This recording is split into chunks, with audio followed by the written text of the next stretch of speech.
So ang gagawin natin dito is medyo maluwang yung mga sakit, ang tawag kasi nito sakit type connectors.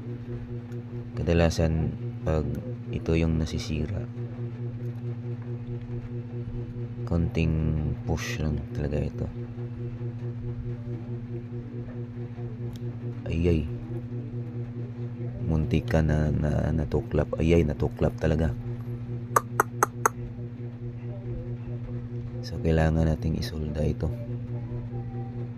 Wait, soldahin na. Few moments later. So yung dahil sa physical examination natin, ano talaga siya? Hindi matibay.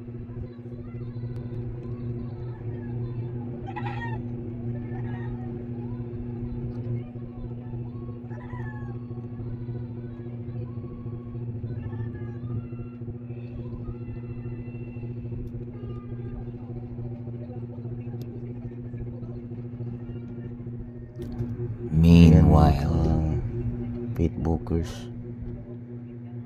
una dito nag-lost contact hanggang sa pinilit ko siya. Natuklap siya, natuklap.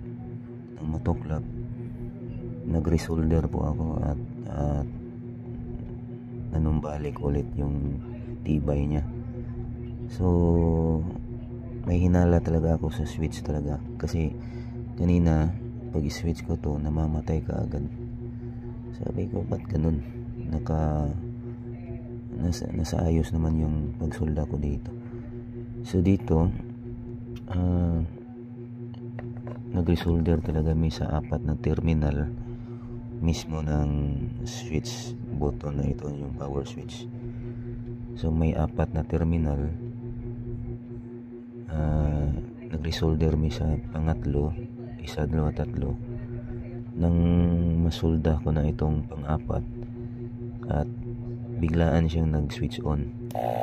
Ayan, yung kanina. So naka-switch on yung kanina, nakaganon.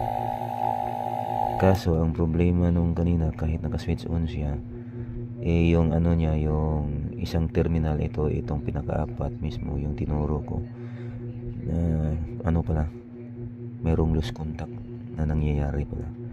So nang maano ko na, lagyan ko ng solda, doon tuloy-tuloy na yung pag-andar niya. Yan, diba? So ang dami ko pang hinala kanina na baka sira yung battery pack natin, hindi na siya nagkakarga, ganito, ganyan. Sabi ko, kung sira siya, imposible yun kasi wala akong nakitang physical damage buhat ng physical diagnostic. So dito pala yung salarin, yung switch, kasi nang makumpleto ko ng i-resolder yung 4 na terminal mismo, tuloy-tuloy na yung under.